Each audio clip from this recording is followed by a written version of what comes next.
সবাইকে সামনে আসার জন্য অনুরোধ জানাচ্ছি। আপনারা জানেন আজকে কোন প্রেক্ষাপটে আজকে আমরা দাঁড়িয়েছি। সারা বাংলাদেশে 5 তারিখের পট পরিবর্তনে সারা দেশে সংখ্যালঘু নির্যাতনে 9 তারিখ থেকে আমরা রাজপথ আন্দোলন শুরু করেছিলাম।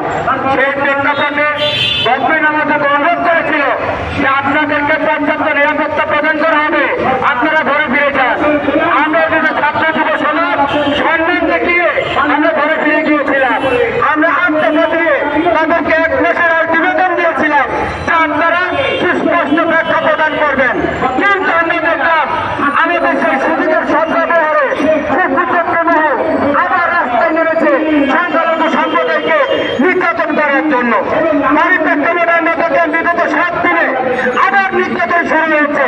ঠাকুরগাঁওয়ে নির্যাতন হচ্ছে, পঞ্চগড়ে নির্যাতন হচ্ছে, আমার ভাইকে পিটিয়ে হত্যা করা হয়েছে নাকি জীবিত আছে এখনো আমরা জানি না।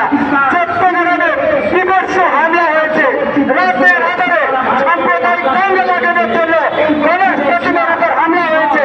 সেখানে শত শত হাজার হাজার সনাতনী সম্প্রদায় প্রতিবাদ করেছে, সেখানে নির্যাতন করা হয়েছে। আমাদের 2 ভাইকে নির্যাতন করা হয়েছে। এরই প্রেক্ষাপটে হিন্দু জাগরণ মঞ্চ ঘরে বসে থাকতে পারে না। আজকে তাৎক্ষণিকভাবে হিন্দু জাগরণ মঞ্চ বিক্ষোভের ডাক দিয়েছে।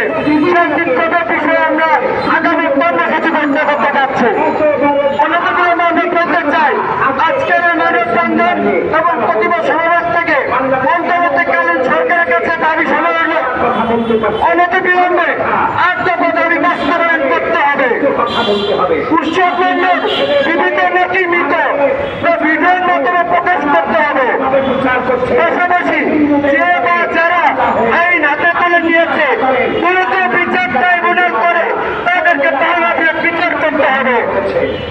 ঠাকুরগাঁও চট্টগ্রাম সহ সাম্প্রদায়িক সময় যেসব এলাকায় সাম্প্রদায়িক হামলা হয়েছে তাদের বিচারের মুখোমুখি করতে হবে। আসন্ন দুর্গা পূজায় নিরাপত্তা দিয়ে নাটক শুরু হয়েছে, সেই নাটক বন্ধ করে পর্যাপ্ত পরিমাণ সুস্থ আইন শৃঙ্খলা বাহিনীর মাধ্যমে নিরাপত্তা প্রদান করতে হবে। কোন রাজনৈতিক দলের কোন ইসলামিক গোষ্ঠীর মাধ্যমে নিরাপত্তা প্রদান চাকরির মতো মানবে না।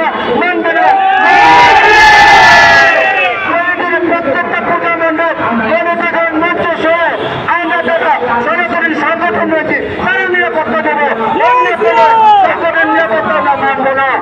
এরই প্রেক্ষাপটে দাবিগুলো আগামী বৃহস্পতিবারের মধ্যে মানা না হলে হিন্দু জাগরণ মঞ্চ সহ বাংলাদেশের সকল সংগঠন মিলে সারা বাংলাদেশে বিক্ষোভ সমাবেশের ডাক দেওয়া হলো। আমরা বলতে চাই কেউ সারা দেশে থাকবেন না।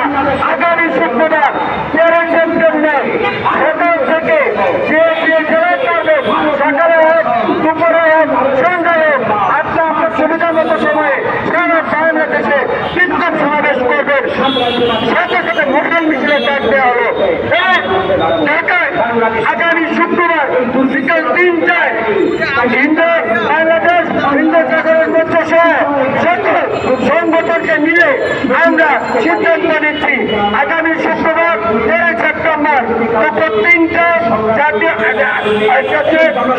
শাহবাগের চত্বরে জাদুঘরের সামনে আমরা বিক্ষোভ সমাবেশ এবং মশাল মিছিল নিয়ে শহীদ মিনার পর্যন্ত যাব।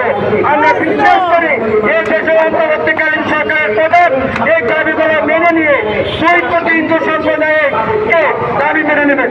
অন্যথায় 2 কোটি হিন্দু সম্প্রদায় রাস্তায় নেমে আসে তাহলে আরেকটি গণঅভ্যুত্থান হতে পারে।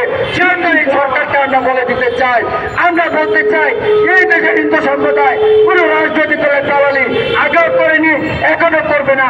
আমরা কোনো রাজনৈতিক দলকে ক্ষমতায় বসাতে চাই না, আমরা কোনো রাজনৈতিক দলকে ক্ষমতাতে ঘটাতে চাই না। আমরা শুধু এই দেশের 2 কোটি হিন্দু সম্প্রদায়ের নিরাপত্তা চাই। আমরা চাই আমার মহাবোনরা রাস্তায় করবো, আমার ভাই রাস্তায় থাকবে, আমরা পূজা পার্বণ করবো, কোন প্রকার নিরাপত্তাহীনতায় যদি আমাদের মধ্যে না আসে। তাই আমাদের আত্মকে মেনে নেবেন এবং আমাদেরকে শান্তিপূর্ণ বসবাস করবেন।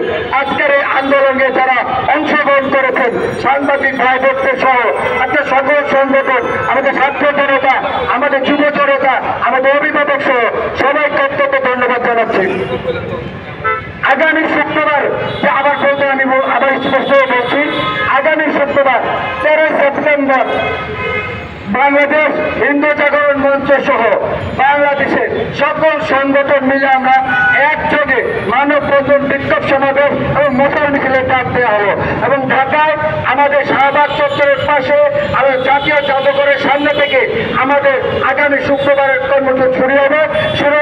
পাশাপাশি মশাল মিছিলের আয়োজন থাকে। ধন্যবাদ সবাইকে।